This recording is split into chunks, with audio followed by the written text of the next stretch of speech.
Swayam Prabha. Digital India. Educated India.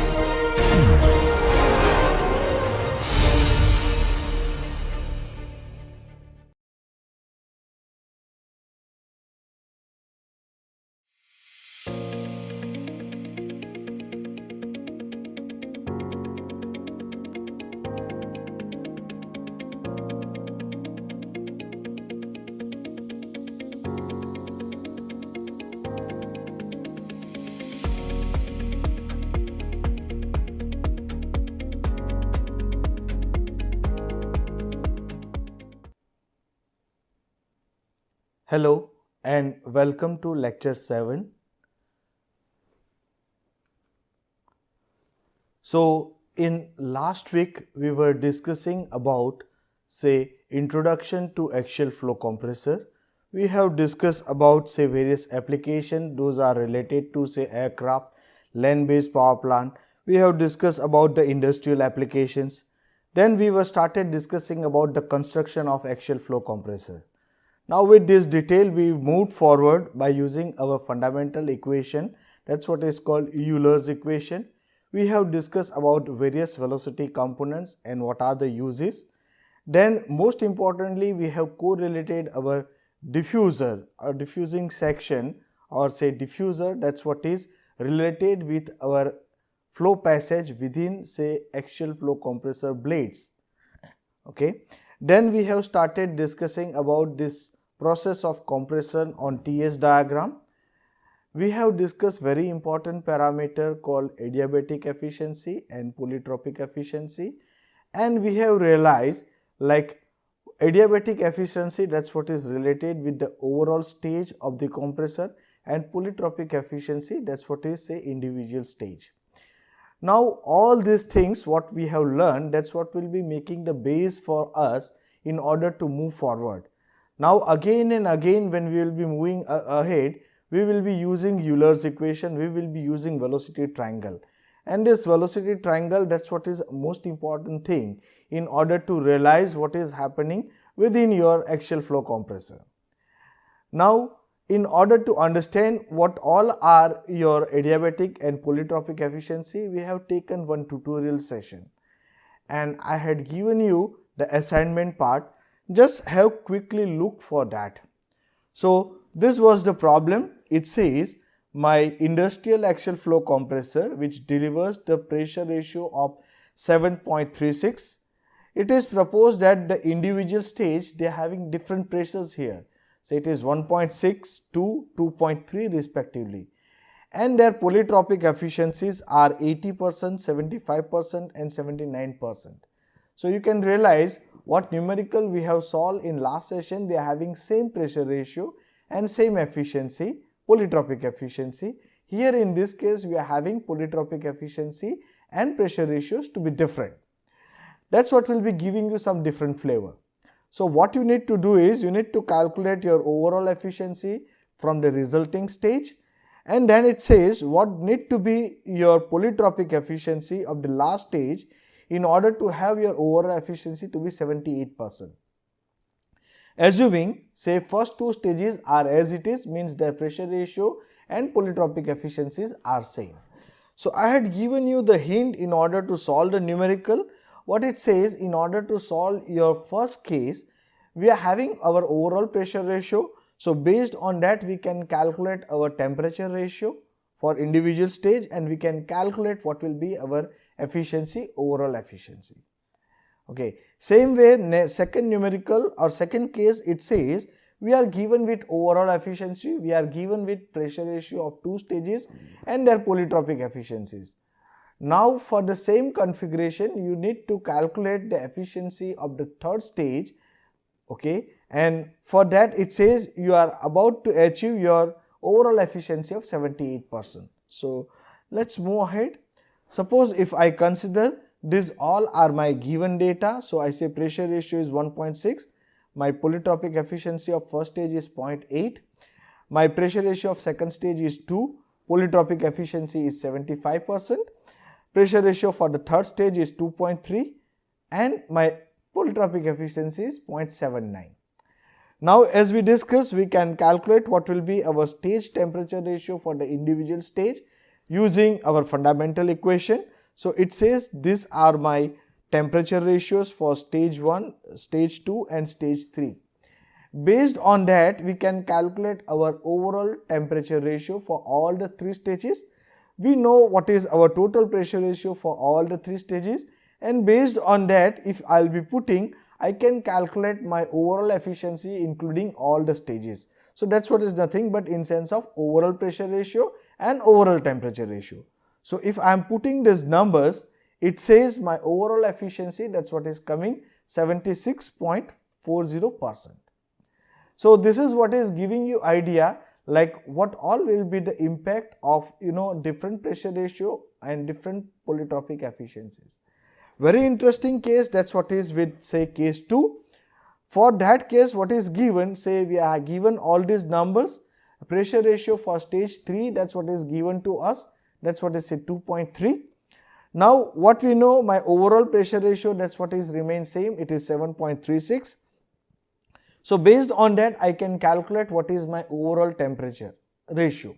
Okay, so my overall temperature ratio, that's what is coming 1.985. Okay, now what we know, my overall temperature ratio, that I can write down what is my temperature ratio of stage 1, temperature ratio of stage 2 and what is my new temperature ratio, because now I am looking for my efficiency, overall efficiency to be some number, and for that we don't know what is our polytropic efficiency. So what we will be doing, we will be calculating our overall temperature ratio based on this relation. It says my temperature ratio for the new stage, that's what is coming, or the third stage, it is coming 1.306.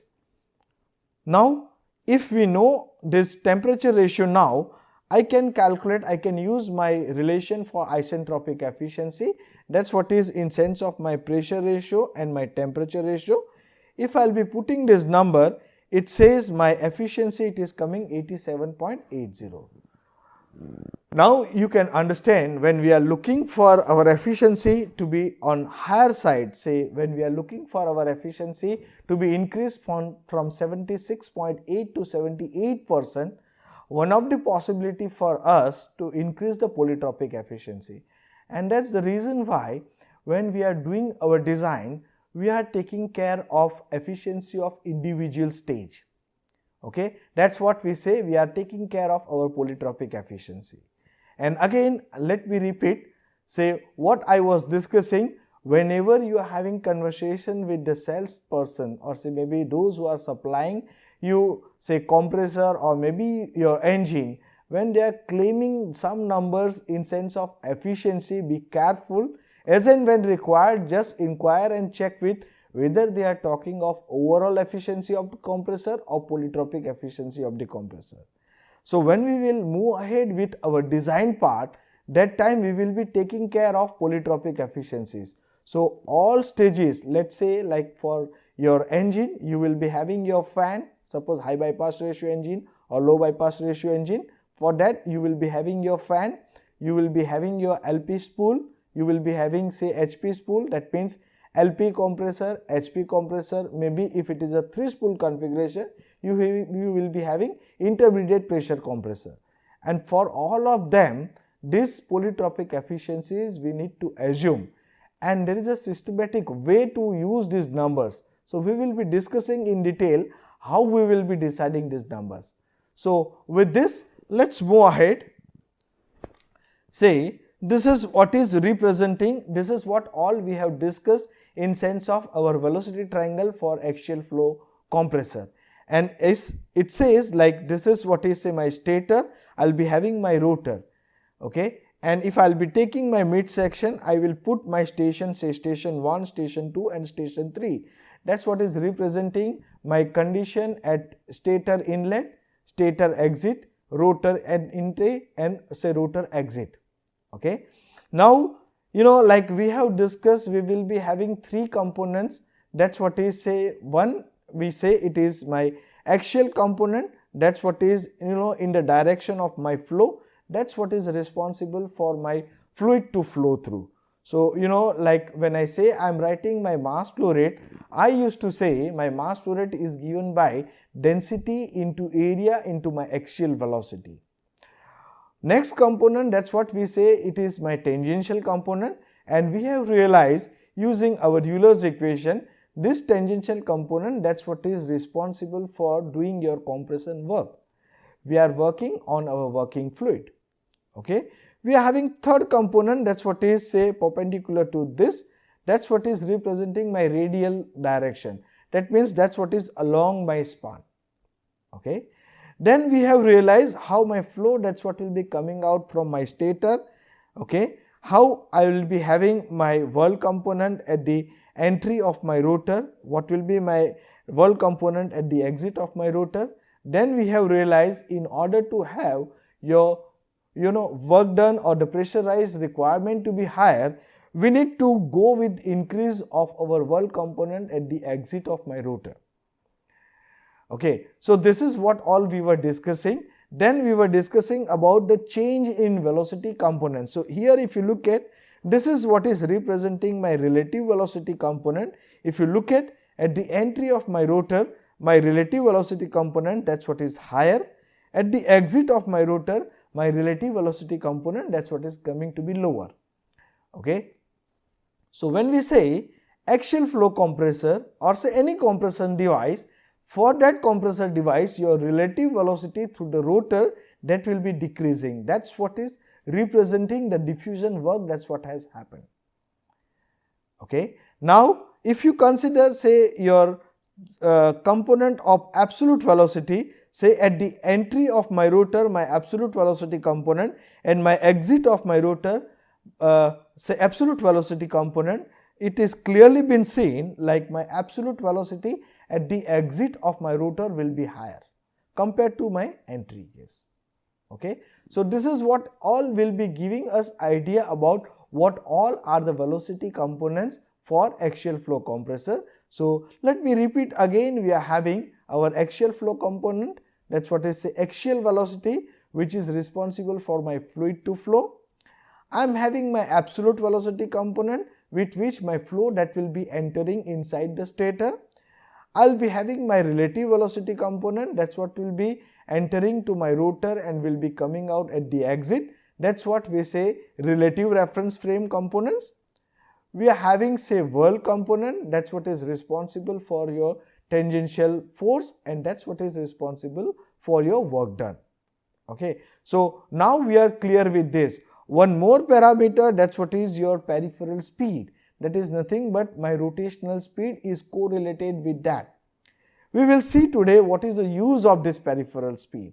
So peripheral speed, it is mainly been written as a pi into d into n by 60, where d is the diameter or the location where we are doing our calculation, and n, that's what is nothing but the rotational speed of my wheel. Okay, so I'm sure this is what all we have discussed in earlier class also. Now let's try to understand how we will be using that for our actual case. Okay, so here again, if you look at, this is what is representing my rotor, this is what is representing my stator. If I'll be taking my midsection, let me put here. Okay, now like in order to have your configuration here, it says I am having my rotor at that midsection, I will be putting this component. Okay, I will be putting that, I will be showing that as a my aerofoil. So my flow that will be entering inside the rotor with relative velocity of v1. Here if you look at, this is what is representing my area at the entry of the rotor. This is what is representing the area at the exit of my rotor, and it will be leaving with velocity v2. Do not forget what passage we are making for our rotor or even for stator, that will be having diffusing passage. Okay, and that's what it is reflected at the entry, my area is lower, at the exit my area, that's what is coming to be higher. Okay, now let's talk in sense of say stator, what is happening. Say this is what is happening in the stator. I say my flow, that's what will be entering with my absolute velocity c2 and it will be coming out with say absolute velocity c3. Okay, Now with this background, I am sure you can make the velocity triangle because we already have discussed about this part. Okay, so let's take your pen and paper and try to plot the velocity triangle for this with this background.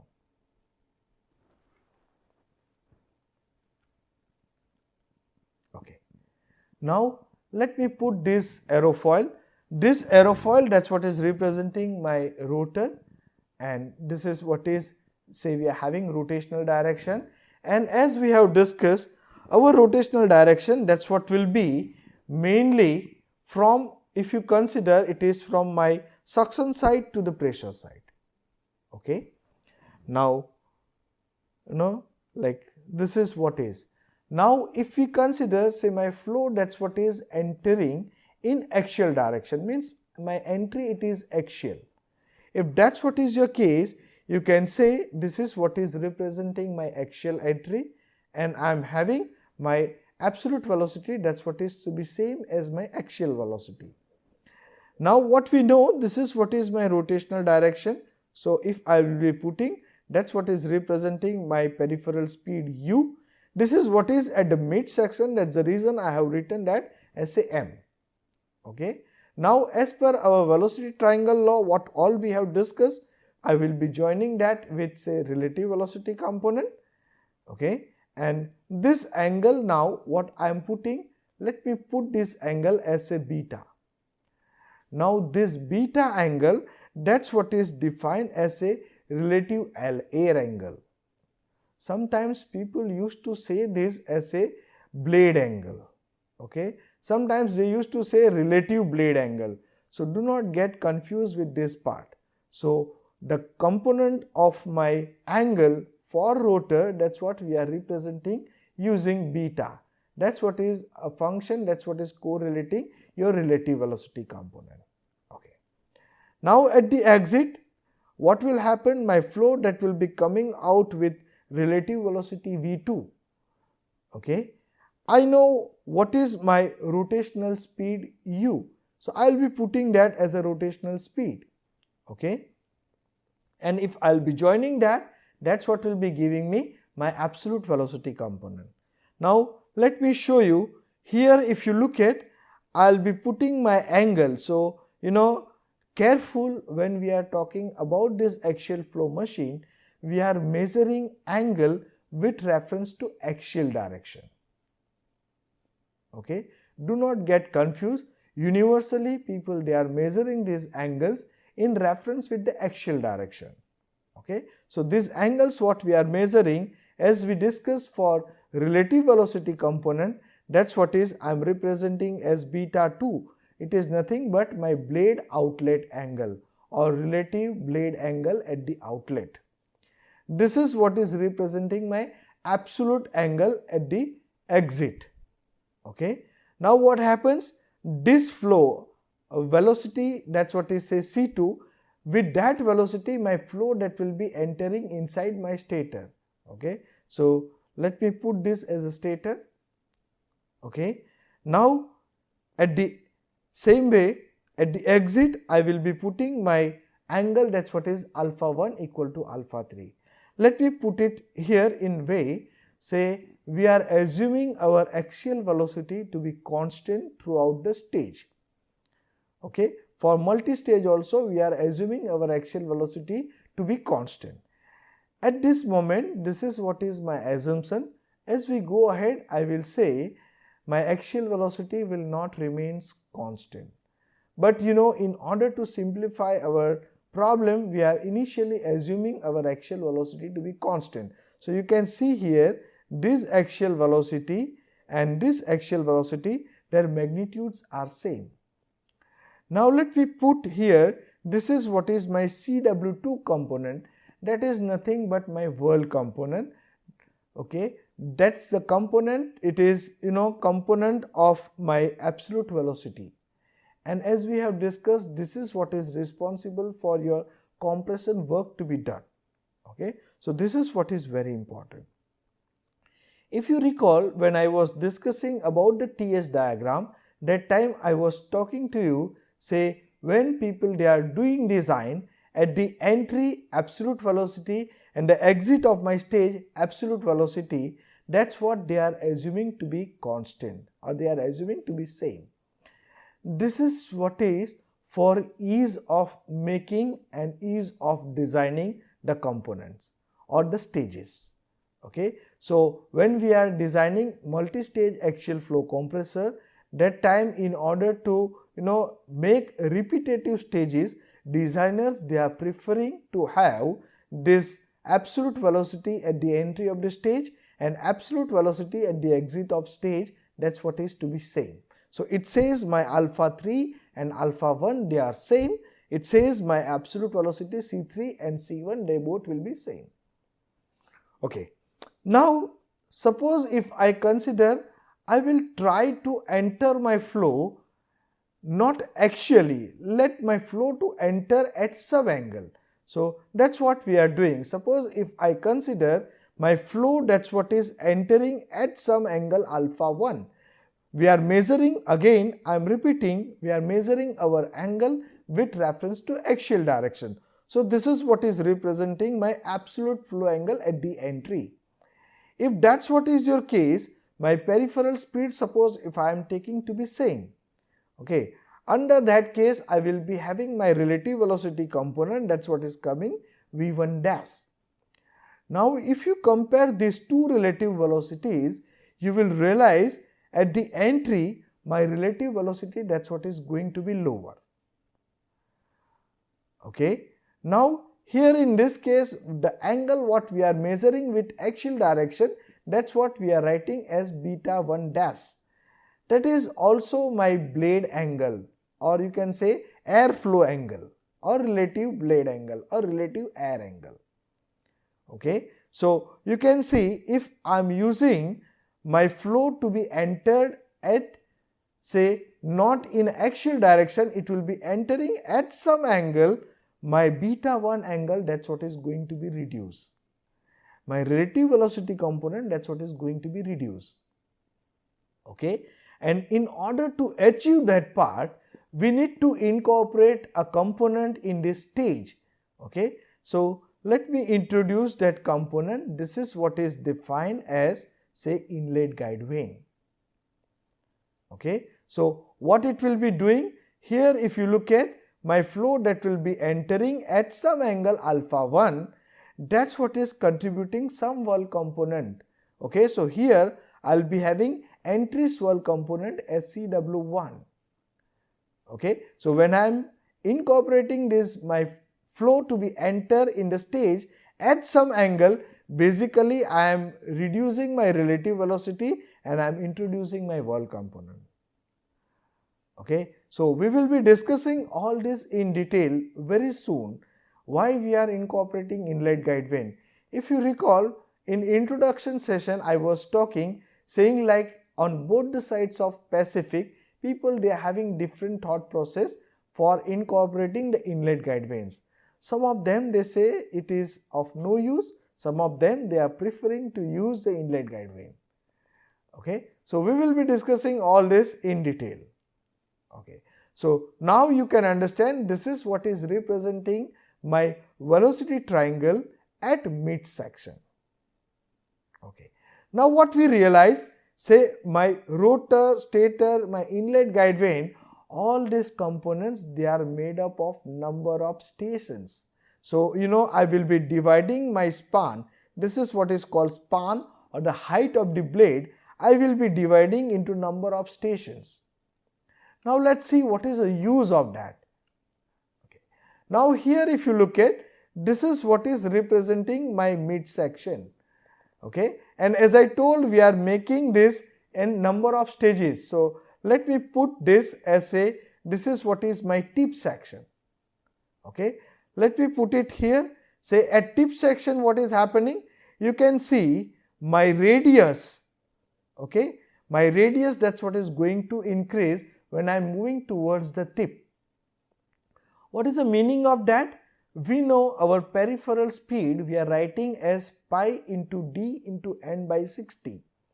Now that d is nothing but the diameter. So up till now what we were discussing, that's what was only up to mid section. Now when I am going for the tip, I know my tip diameter, that's what is going to increase. If that's what is your case, you can see I am having my peripheral speed for this rotor, that's what is to be large. If I consider my flow is entering axially only, so this is what is my axial component. If we connect this, that's what is representing my relative velocity component. And you can see my angle, okay, here what is my angle at the entry of my rotor, that's what is coming to be larger compared to what we have seen at the midsection. Okay, now let me take, say, at the exit of rotor what is happening. So here in this case, this is what is, say, my tip section, and this is what is representing my peripheral speed. Okay, and if I'll be connecting that, you will see my relative velocity, that's what is coming out from my rotor, that also will be larger near the tip region. Okay, now this angle beta 2 dash also, if you are calculating, that number is coming large. Okay, so what it says, like my work done we have discussed, that's what is mainly been depend on my peripheral speed. When I say peripheral speed, that's what is changing. Basically, that's what is changing my delta beta. That is nothing but my flow deflection angle. Okay, so near the tip region, you will be having your delta beta to be coming to be large. Okay, now suppose if I consider the next station, suppose if I am considering this is what is, say, my hub. What we know, my hub diameter, that's what is coming to be lower. Let me put in this case, say this is what is representing my hub peripheral speed. Okay, now if I will be connecting, surprisingly you will see my relative velocity component, that's what is coming to be lower. Okay, and if I look at my angle also is coming to be lower. Okay, in line to that, what will happen at the exit? Let me put this my U hub, that's what is I am representing by the small component. It is pi into diameter of hub into speed by 60. Okay, and this is what is representing my blade angle. Okay, now this is what is making your fundamental understanding for blade. Now people used to say, or the blades what you have observed for the compressor, these blades are twisted blade. Okay, so it is not that people they are making that blade twist. Okay, this is what is geometry, that's what is insisting you to make that blade to be twisted blade. Why it is twisted? You can see my angle, that's what is varying from beta 1 double dash at the entry to beta 1 dash at the tip. Okay, same way at the exit, I will be having my variation of angle beta 2 double dash to beta 2 dash at the tip region. Okay, now you can see here what we have done, we have divided whole our aerofoil in number of stations. Now when I say number of station, I will be having radius at each station. Okay, now at each station I will be having my peripheral speed. If I am considering my axial velocity to be constant, you can make number of velocity triangles. You can make calculation of your variation of beta 1. You can make variation of your variation of, say, angle beta 2. Okay, so this is what is representing how my angles, that's what is varying from hub to tip. Okay, similar thing, that's what you will be getting at stator also. Okay, so this is what is very fundamental, and that's what is required by you people in order to move forward. Okay, and I'm sure you will get in detail what all that's what is happening here. Okay, now let me try to explain what all we have learned from your basic Euler's equation. When I say my Euler's equation, specific work done, that's what we are representing as a U into CW2 minus CW1. Now if I am using this velocity triangle, then you can say my CW2, that's what is I am representing as a CA tan alpha 2, and CW1, that's what is say CA tan alpha 1. Okay, Now this is what is representing my specific work done in terms of alpha 1 and alpha 2. If you use your pen and paper and if you try to derive the relation, you will get this equation u1 by ca1, that's what is equal to 10 alpha 1 plus 10 beta 1, u2 by ca2, that's what is 10 alpha 2 plus 10 beta 2. Okay. Now here in this case, intentionally I have written u1 by ca1 and u2 by ca2. Okay. Suppose if I consider here, if you look at, this is what is representing one of my stage. Okay. For this stage, my area, entry area and exit area, that's what is coming to be same. Okay. Both the area, that's what is coming to be same. So at any station, my radius will remains constant. Okay. So that's the reason why you can write down u1 equal to u2. But here if you look at, say this is what is representing my fan. And for fan, if you look at, my entry area and exit area, that's what is coming to be different. Why? Because I will be having the rise of pressure. When I say rise of pressure, at the exit you will be having rise in density. And according to our continuity, my continuity at entry and exit must be satisfied. So in order to accommodate the rise of your density, my area, that's what will be coming to be lower. Okay. Same way, if I consider this is what is representing, say, my HP spool or HP compressor. Now for this HP compressor, if you look at, this is what is having systematic shape, which we can assume that as a constant hub diameter configuration. Again, you are having the change in your radius. Okay. And that's the reason why, let me go back, that's the reason why we are having this to be, for high speed or high pressure ratio configuration, my R1 and R2, they will not be same. Okay. And if we are assuming our flow to be axial one, it is not accelerating or decelerating, we can say my u1 by ca1 equal to u2 by ca2. And that's what will be giving me very important equation, that's what is called aerodynamic work. We can represent that as a u ca 10 beta 1 minus 10 beta 2 kilojoule per kg of air. Okay. I can write down w over m dot, that's what will be representing my specific work done. Do not get confused with this term. Okay. So you can say my aerodynamic work, that's what is a function of my peripheral speed, that's what is a function of my axial speed, and my angles beta 1 and beta 2. We will be discussing in detail in next lecture what all is a use of this equation. And this is what all we have learned from our basic understanding. It says this is what is, say, my thermodynamic work, that's what is m dot Cp into delta T0. That's what is representing in sense of kilowatt. Okay. So here we are stopping with, this is what is giving us all idea what all we have learned in sense of our velocity triangle and what we have learned about Euler's equation and its application for the calculation of work done. Thank you.